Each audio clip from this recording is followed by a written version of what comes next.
Welcome to World's Finest, the Southgate Media Group's weekly DC Comics review. As always, I am Phil&rsquo, and joining me is... Hey guys, it's Lilith. It was pretty good, the stuff that I picked up, but a lot of this stuff was, of course, out of continuity, so take that as you will. Well, here, why don't we start with something I know you liked and was in continuity. I want to start with Green Lantern Corps, Edge of Oblivion, number 1. Okay, so, I was really excited for this. I've been waiting on this. You know, it's picking right up where Green Lantern Lost Army left off. You guys know that was, the only Green Lantern book in, for 5 ever that I've liked. And so I was really pumped about this, and I thought that this was a fantastic issue. Oh, yeah. It's a fresh take on characters, all the new villains. I'm just like, yes, it's a fresh start for Green Lantern. I can finally come back home. Yeah, I mean, I read it. I was like, this is what Lantern books should be. Exactly. It's like, because I even thought, I'm like, instead of having all these Lantern books, just give us one Lantern book, but this quality. Are we still doing Sinestro? Who's reading Sinestro? Can you guys let us know what's going on with that? I know, I don't read it. That's the only book that I can't figure out what's going on. Because obviously it kind of sort of relates to the Green Lantern, so I'm just curious. Yeah, because I think between both of us, we read most of the books, and neither one of us is picking up Sinestro. The one book neither one of us will touch. But yeah, this was actually fun. I like how you were saying they were giving Hal some emotional stuff and some pathos in his book that we were talking about last week. And I like to see Green Lantern being fun again. I mean, it got really serious for a really long time. Oh, yeah. So this was a very refreshing change. But again, what's with the 6 issues? It's a 6-issue miniseries. That's what I'm saying. I hope just give us one Green Lantern book, called Green Lantern or Green Lantern Corps or whatever, and just give us everyone. Except for Sinestro. He can stay. Well, he can be in there as a villain every once in a while. He's so overdone. I think ever since the movie, though, they've kind of done well to kind of keep that separate and away from everything else. Especially since they want to relaunch the Green Lantern franchise. Yeah. I think that's actually kind of smart. Anyway, yeah, this is a mini-series. I'm really upset. Well, that's what I'm saying. Hopefully it winds into something big, maybe either another Green Lantern Corps book, or even if it's a little oversized, instead of Green Lantern and Green Lantern Corps, just give us one maybe bigger book. Yes. Okay, so, I have Marvel friends, and this is a lot of them actually, since the movie, have, gotten back on the Galaxy of the Guardians. I feel like this is major Guardians of the Galaxy competition. Even slightly better because it still has a slightly more mature feel to it. Do you know what I mean? Well, yeah, because I think, Marvel has a lot more space stuff, Guardians of the Galaxy, Nova, yeah. We really don't, other than Justice League always fighting Darkseid every two months. Every 2 events, it's Darkseid this and Anti-Monitor that. Yeah, because I remember back in the day, we had the Green Lantern Corps, we had Dark Stars, we had Legion. Exactly. So yeah, I definitely want to see a Green Lantern team book. I think that would give Marvel a run for its money on that side of things. So what did you give it? I gave it a 4.5. Yeah, I gotta go with that. Yeah, 4.5. Like I said, like you were saying, it was fun. It was enjoyable. And when you get all that, when's the last time you get all that from a Green Lantern book? It's been since Brightest Day, honestly. I mean, for me personally, that's how I feel. Oh, but can we talk about my favorite panel where the dude's like, I'm sorry, you're just, it's hard to take a swearing squirrel seriously. I feel like that was such a poke at, Marvel. So hard. Oh, yeah, Rocket. Yeah, I got it. Yeah, I got that. Yeah. Oh, can you talk about one that I didn't read, which of course is Earth 2 Society? Oh, sure. And I can talk about Gotham Academy. Okay. Earth 2 Society number 8. I found this enjoyable because they weren't jumping around really. They weren't doing flashbacks. But we got some good Hawk Girl stuff. Then I guess they're putting together a new World Council, and it's we have Alan Scott on there. You got who else is this? Captain Steel. Superman. But I'm guessing that, I don't know. I don't know if they're trying to make Alan like Dr. Manhattan or something, because he senses danger, he blinks out, then when he comes back in, he's all big and... Oh my. Yeah, he's like a giant. Yeah, it's like a clothes-wearing Dr. Manhattan. Are they still doing flashbacks, or what's the point? What do you feel like the point of this story arc? Well, this is like the beginning of the next arc. No, that's what I said. I liked it because they weren't doing flashbacks, and they kind of gave us a little bit of everyone, but I think we got more like Hawk Girl and Alan Scott more than anybody else. Which Hawk Girl is this? Well, the Earth 2 Hawk. I mean, like, for those of us that don't really keep up with that Earth 2 stuff. Well, her name's Kendra Saunders. Okay, that one. Okay. Yeah. And, yeah, she finds, like, a hidden camp of, Amazons. So maybe Vi will wander in somewhere sometime in, like, the next 10 issues. They can have, like, a love triangle. It's Earth 2, you can have just about anybody, I guess. Hashtag TV reference. How's the artwork? What's that giggle? No, I like the art. I'm trying to think, is this a new artist? Because I really like this. I think it's better than like the previous arc. So, okay, cool. I'd say it's a solid 3.5 for me. Is the trade for this out yet? The first one, I'm not sure. It'll probably be March before it comes in, huh? Maybe. I want to read it all in one fell swoop because the first start of it was so slow. Yeah, I'd say that first arc is probably a good idea. Read it all at once. Okay. So what'd you give it? 3.5. Okay. A little bit above average. Good for them. Let's see. Gotham Academy. Okay. Robin War is over. We can wash our hands of that. That was just like, okay, you're in Gotham. You're technically part of the Bat family. We have to throw you in there. We're sorry for stalling your arcs. Here, have a brand new awesome arc called Yearbook. I'm just like really blown away by it. Yeah, it's off to a really good start. So it's going to be like 4 or 5 more issues of this arc. And it's just fun. But it's also like, it's like their chance to tell all these different little mini stories too. And like change the tone and do all these really cool, fun things. And the writing for Gotham Academy has always been really phenomenal on so many levels. And I'm just really excited for this new arc. And like I said, it's good characterizations. It's creepy. It's funny. You'll laugh. You'll cry. You guys should definitely check it out. Gotham Academy number 14. Perfect place to start reading. If you haven't been already. This is a 4 for me. Cool. Did you read Batman Superman 28? Unfortunately. Oh, you didn't like it? I mean, I just feel like we don't need that book right now. That's the only thing that's been my biggest complaint. So we just literally don't need this book. You know what? I kind of had that thought today because it's like it's a flashback tale, so it's like, well, why is this book still here? Because they want that $4. They want that $3.99. That's why.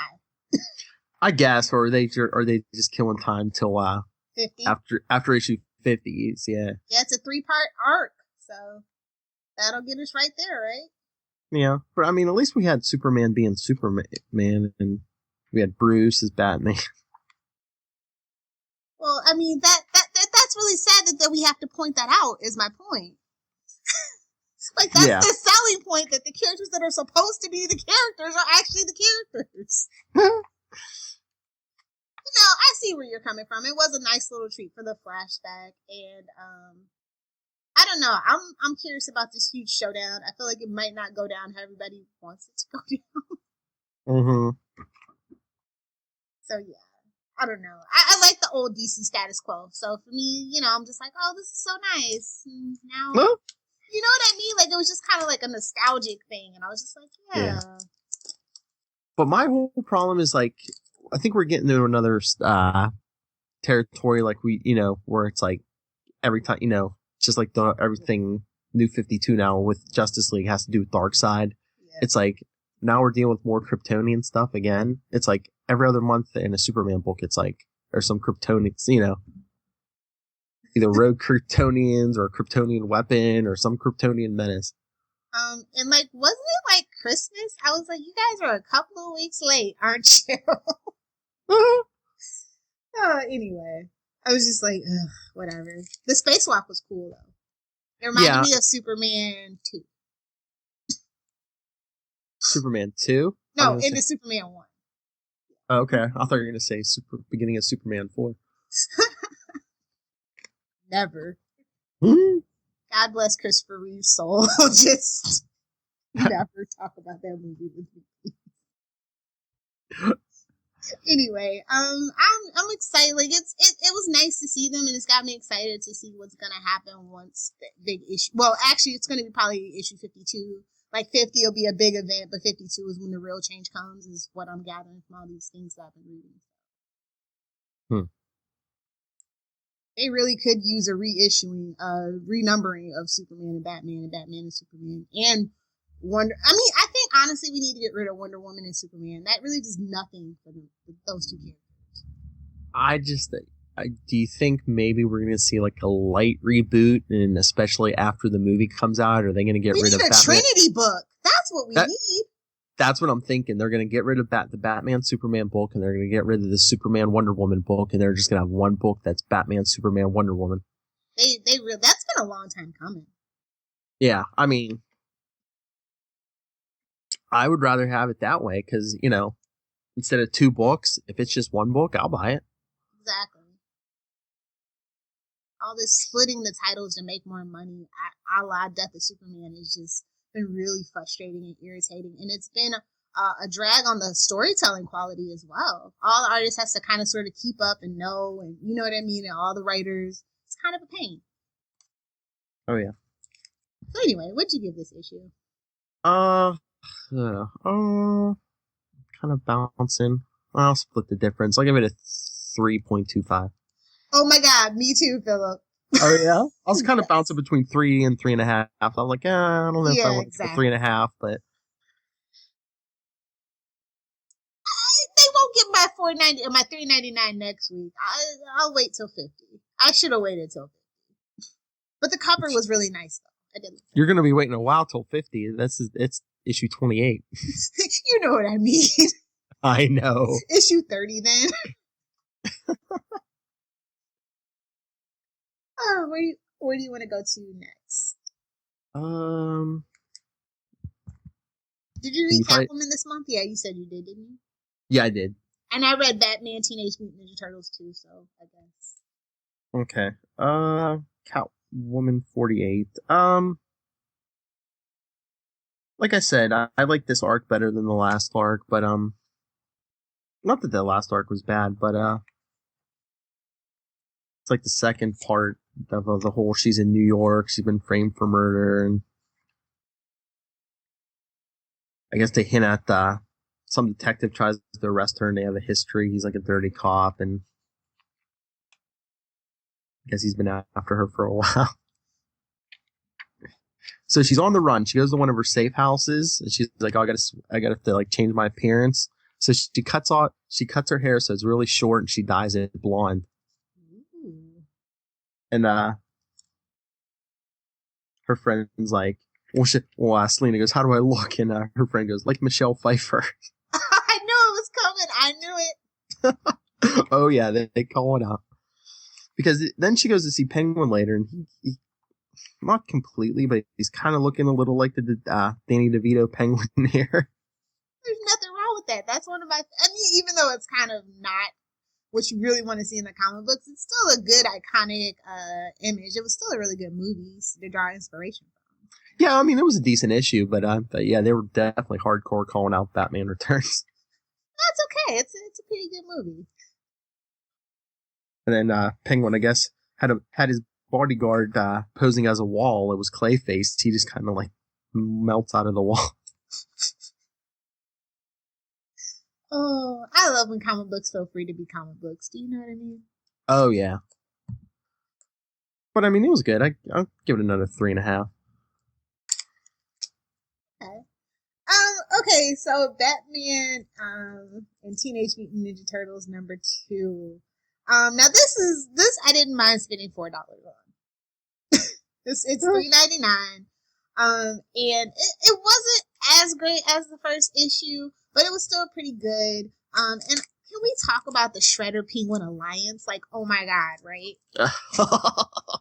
It's so good. The artwork is so good. The story is tight, fast-paced, fun.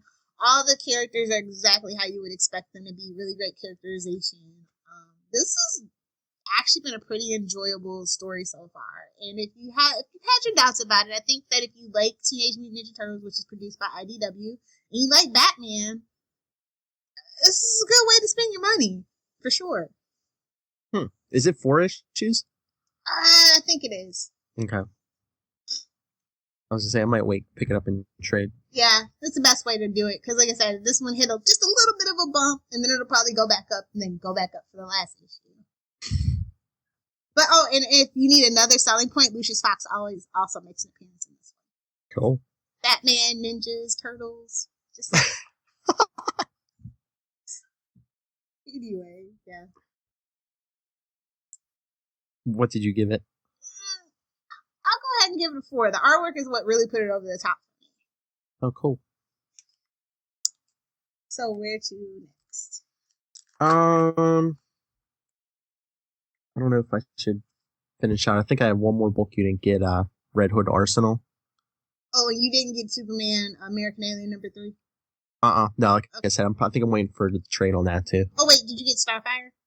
No, it was a big. This one too. Yeah, I know I wanted to get it. 1, I forgot it was out this week, and 2, this was such a big week for me. Yeah, I can tell. Okay. But I'm gonna have to run to the store tomorrow and get that. All right, well then I'll do Red Hood Arsenal 8, and you can do Starfire 8, and tell me how much I should go get it tomorrow. Okay. Okay, Red Hood Arsenal number 8.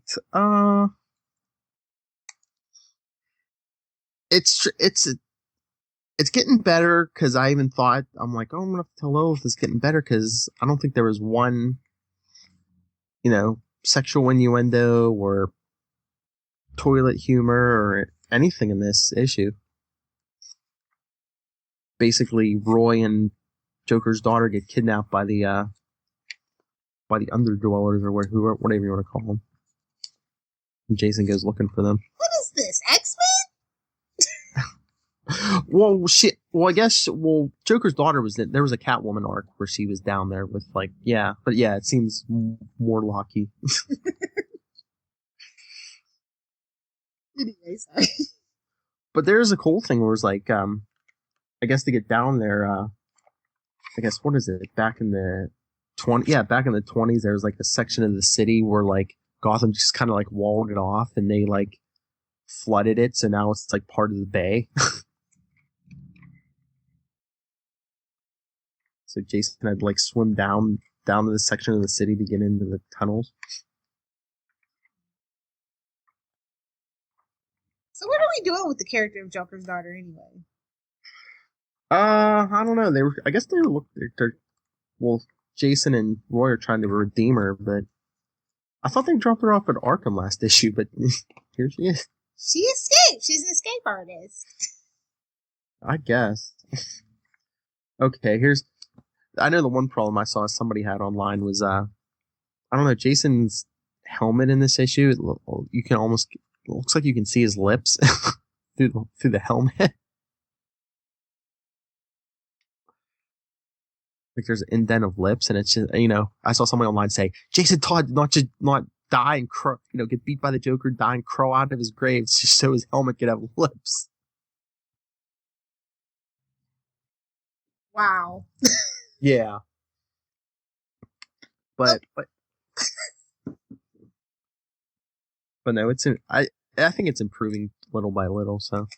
What do you want to see most from this title when it's all said and done? What do you think they should be working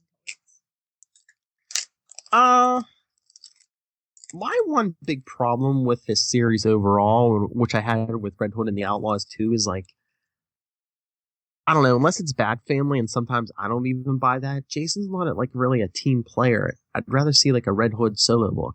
Then what are we going to do with Arsenal? He's like, I don't know, I don't care. Put him with the Teen Titans, I don't care.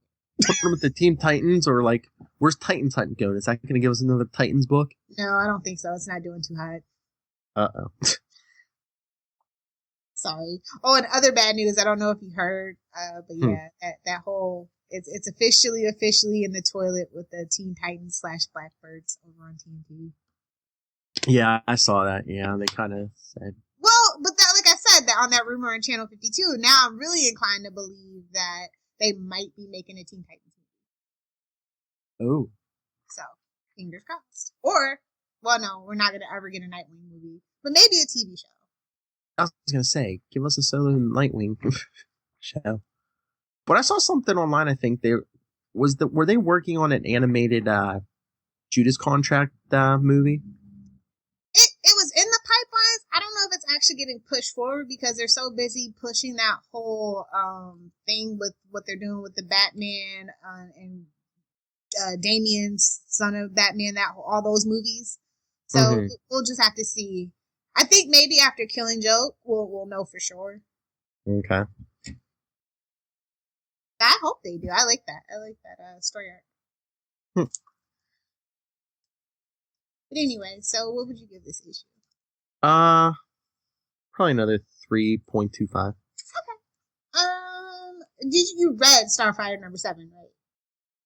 Yeah, last month's, yeah. Okay, so because I don't want to spoil it. Okay, so they kiss at the end, right? Yes. So that issue picks up right off from there, and it was really great having Dick around. And I'm always gonna be Team Dick and Babs, but I also kind of like Dick and Corey.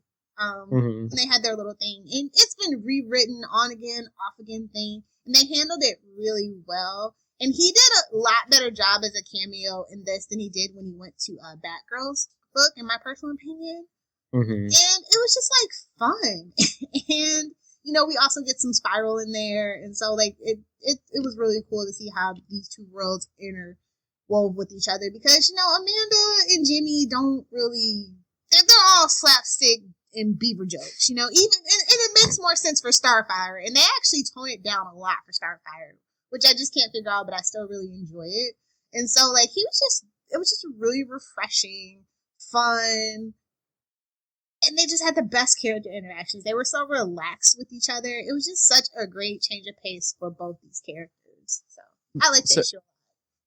So so Dick and Corey have history, because I don't know, after they started New 52, I wasn't, they kind of weren't clear on if they had a romantic history or not. And from what I got for these two issues is that they definitely do have history, or at least Amanda and Jimmy want them to have some on again, off again history. So yeah, that's what it seemed to me when I read issue 7. So that's what I'm just gonna go with. It makes the most sense, because you have to remember, and we'll talk about this in our Nightwing special when we talk about a night of Bloodhaven or whatever. You know what I'm saying? But yeah. Where when they rebooted Nightwing, they actually kept most of his stuff intact. So I think that has a lot to do with how Amanda and Jimmy perceive their interactions. You know what I mean? Oh yeah. That's my take on it anyway. This is a 4. I really enjoyed the artwork. It was really good. It was like an Archie comic. Was it the same art as last issue? Yeah, it was like an Archie comic to me, which I like Archie, kind of the Archie vibe. You guys aren't reading that new Archie stuff. You're missing out. That's all I'm saying. I'm so obsessed with it. Their app is so good. I'm sorry, this is a DC podcast, but I just want to throw that out there because Archie gets overlooked, but it's been around for just as long. So just gonna mosey on out of here. What do you want to talk about now? You want to do Batman and Robin Eternal 15? I could do that.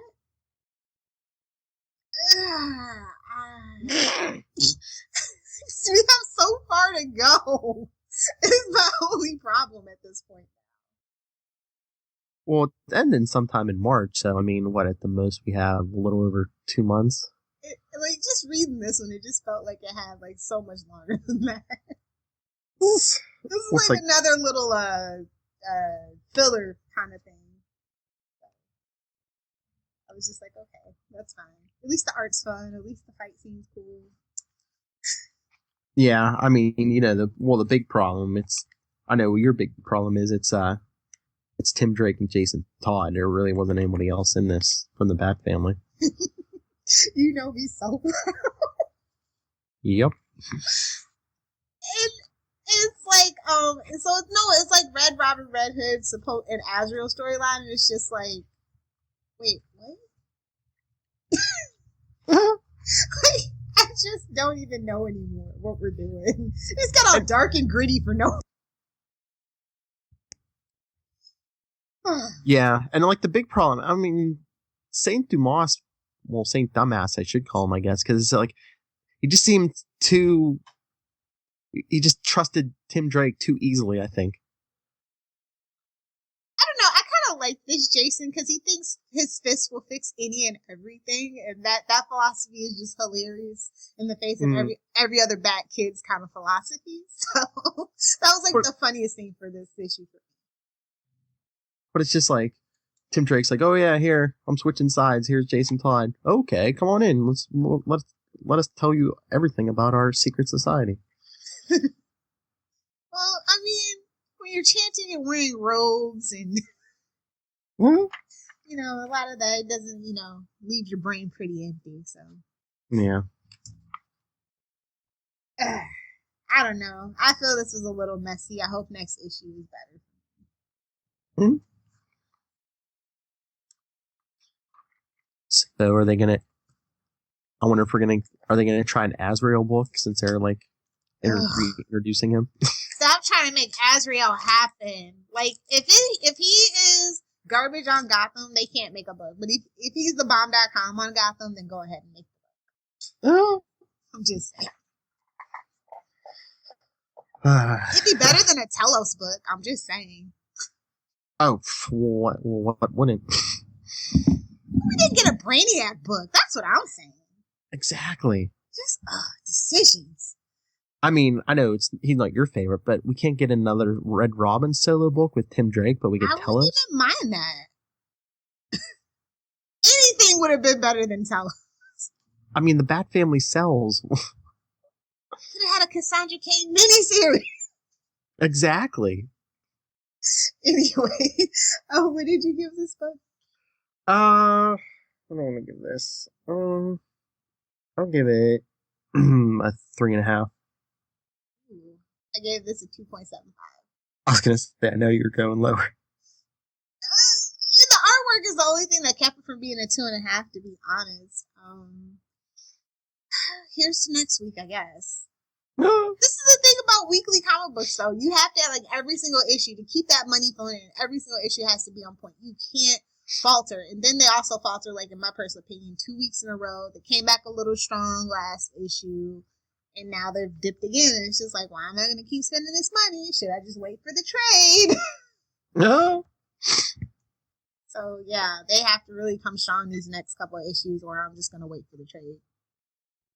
Yeah.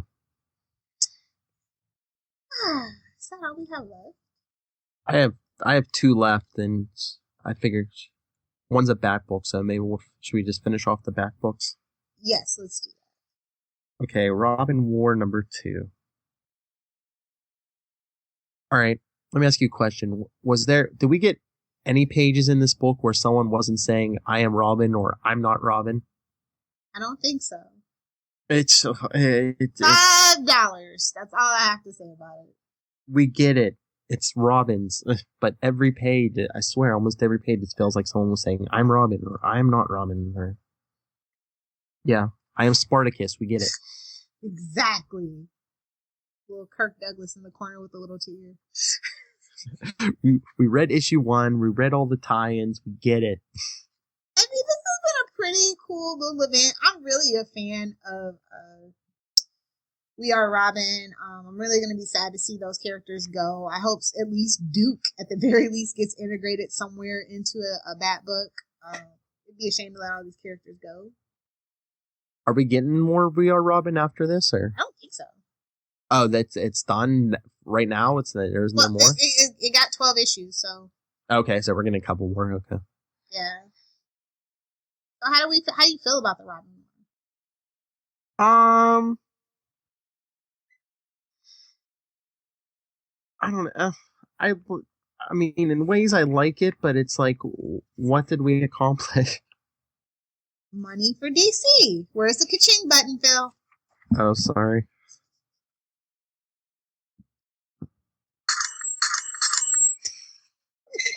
Basically, but no, like I said, I really loved We Are Robin, but I feel like this Robin War was basically just push for money.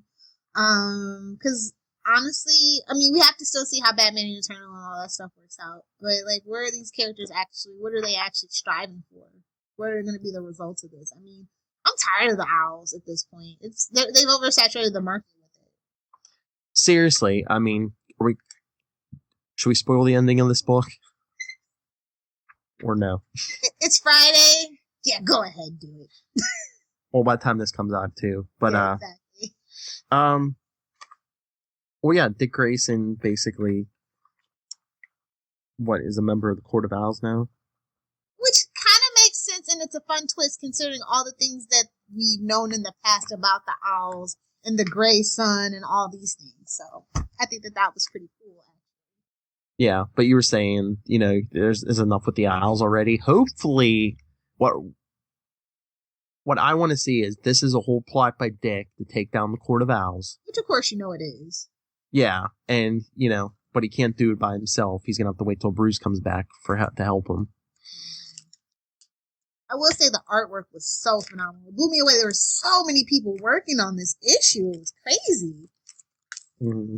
I really enjoyed it. Oh, I know. It was so vibrant. Everything kind of popped off their page. They had a really nice layout with all the panels. I just really, the coloring, the penciling, everything was just really sharp and on point. Oh, yeah.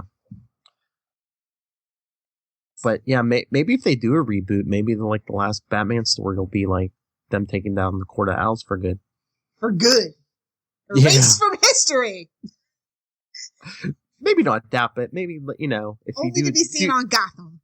Well, if you do the reboot, they take them down, you reboot, and, let them sit for a couple of years, Yes. Yes, please. I mean, they were interesting at first, but we kept going back to that well in such a short time that I'm just burnt out on it. Well, it's the Bat Family's dark side. They keep going back to it. I mean, it's called imagination. I'm just saying. You don't want to have that baggage, but we do want to have that baggage. So it's just, that whole argument about why did we even reboot the New 52 universe, if that's the case. It's like every month there's an insidious plot, and it's either Court of Owls or the Joker. And I'm okay with the Joker. Oh, yeah. But I mean, mix it up a little. Yeah, it's like, can't Penguin, come out of retirement? Can't him and Scarecrow have a drink and call Roz? So when's the last time we got a good Two-Face story? They're saving it for Gotham. Ever since Nolan did it, nobody wants to touch it, apparently. Anyway, what would you give this issue? I gave it a 4. I gave it a 4 only because they actually gave really good some really good dynamic character interactions, and I like Damien and Duke. So. Wait, can you repeat that? I liked Damien. Hell has frozen over. But no, I said it the last time he showed up. They've done a really good job with his characterization since he came back from helping that little girl.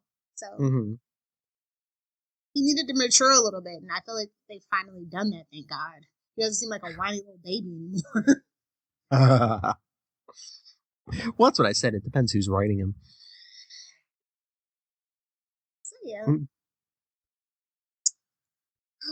What do you have left?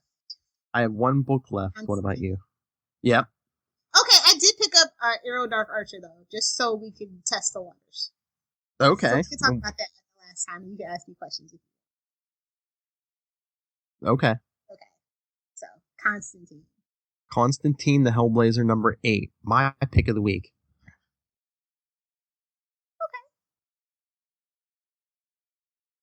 I could, not a bad way to spend $2.99, but like I said, Green Lantern, Edge of Oblivion was my pick. Oh, was it? Maybe I missed that. Okay. This is a close runner-up, though. Mr. Rumor. I mean, this is a great film, right? Oh yeah. So yeah, go ahead. Just well, you just get you get all the supernatural stuff. You get the humor.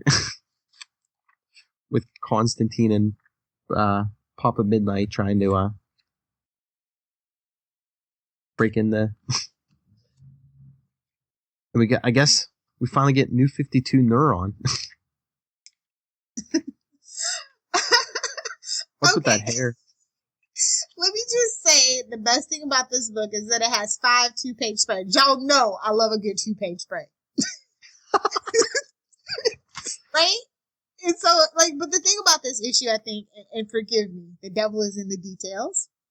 Because, at first glance, the story is just kind of then you, get a little deeper and you start thinking, and you're like, oh. So, yeah, I really enjoyed this issue. It was fun. And it feels like every issue really does feel like they're kind of creeping towards that Constantine that I know and love. Although the artwork got a little anime-ish. These past couple of issues, it's still pretty fun. Oh, yeah. I mean, it's not quite the original Hellblazer series, but, for current DC, they're pretty close. Was that a chicken snake? That's what it looks like. Well, that's what he even said. I think that's what, what's his face even said. He's like, is that a snake with a chicken head? Oh, Papa Midnight, what are we gonna do? Some people shouldn't have black magic. That's all I gotta say. Dude, I was half expecting the club to be called Lux and Lucifer just to pop out of nowhere because the TV show's coming out. Just boom, Lucifer out of nowhere. Wait, this isn't Vertigo.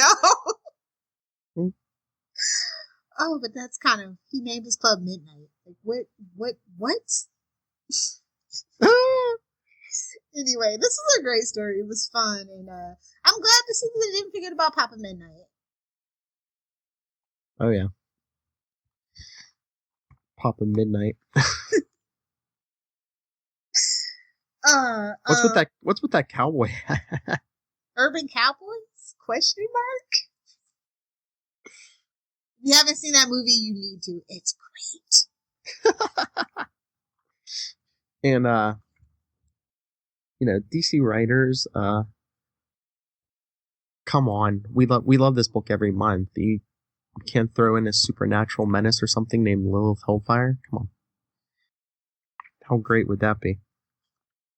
Hello? Oh, this book is quirky as hell, and it has a niche market, but I feel like every week the critics more and more critics come around to it, and I'm really happy.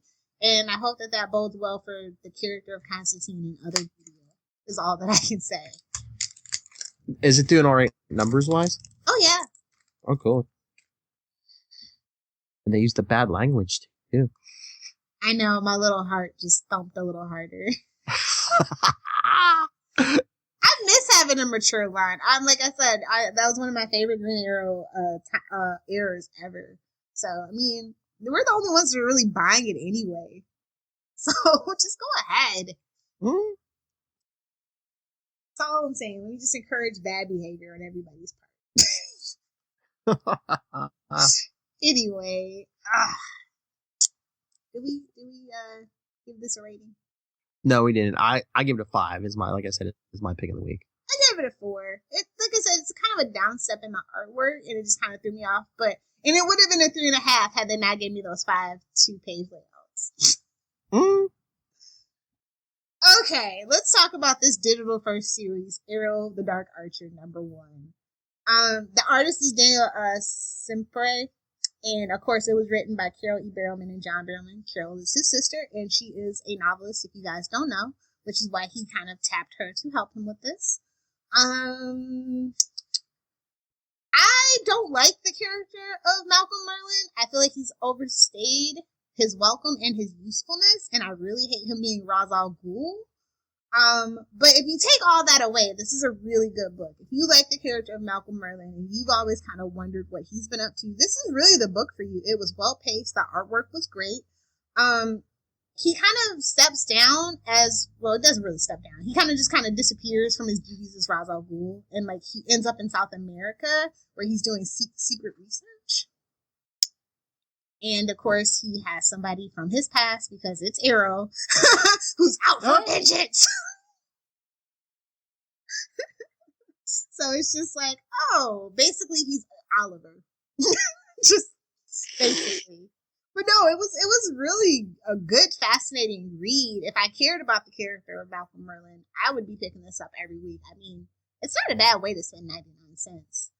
Oh, is that all it is? Books are always really good, especially when they deal with like background details and stuff. So. Mm-hmm. I didn't know it was only 99 cents. I might have to pick it. I usually wait for print, but I might have to pick that up in yeah, definitely. Digitally. You'll be waiting forever. These take forever to come in a collection. I hate that. That's why I get them just right away. So, all right. Here's the litmus test. Is it better or worse than Arrow season 2.5? Oh, that's a tough question. I feel like the beginning of Arrow season 2.5 was good, but then like it just got lost in the craziness of trying to keep up with the Flash season 0. Like, why am I reading this when they've got freaking Shark King in there? Kind of thing. And they kind of lost the point of giving us backstory about what happened in between those 5 months. But if you like the first like 6 issues of Arrow season 2.5, you'll love this one. It's way better. The storytelling is, it is. So yeah, I'm not picking it up because I don't care about John Barrowman, but I love John Barrowman, Malcolm Merlyn, but like I said, he's got his fans, and I'm assuming this is going to do pretty well. Very good. How do you feel about Malcolm Merlyn on here? I don't.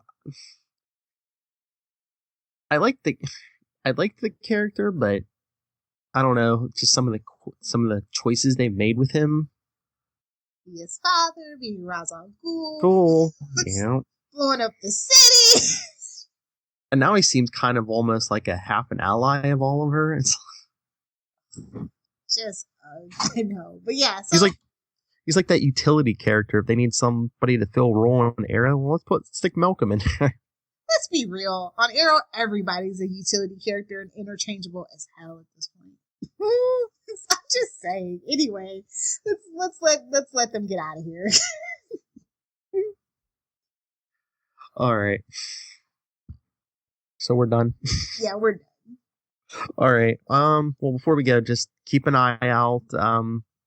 We're doing a special Nightwing series, and I already have like 3 or 4 books, so they should be coming out soon. So send us your thoughts on those, and as always, send us your thoughts on the weekly books. Are we right? Are we dead wrong? If you're that one person reading Sinestro, can you please write in and let us know? You can email us, worldsfinestpod@gmail.com, on Facebook, we're World's Finest Podcast, and on Twitter, we're at World's Finest Pod. And Lilith, where can they find you? Okay, first of all, I have to do a shameless plug. I want to encourage you guys to check out Newcastle Crew 2.0. It is on the original Newcastle Crew podcast feed on Lisbon, iTunes, and Stitcher, so that's going to be starting up. I want you guys to rate, review, and subscribe. We are starting from the very beginning of John Constantine's journey, so that means Swamp Thing. So if you're a Swamp Thing fan, hey. And then we're also going to go through Crisis on Infinite Earths, and then we're going to get into his own first run book, all 300 issues. So daunting, but so good and so worth it. And if you want to talk to me about that or anything over on Twitter, you can find me at Lilith Hellfire. If you are on Tumblr, it's lilithhellfire.tumblr.com. And you can check out one of 2 of my websites, Pop Culture Postmortem or lilithhellfire.com. All right, and if you want to talk anything Marvel or DC with me, you can email me, nightwingpdp@gmail.com, and on Twitter, I'm at nightwingpdp. Yep, it's a good week for DC. I'm proud of them. 3 weeks in a row. All right, everyone, stay with us because, as always, we are Robin.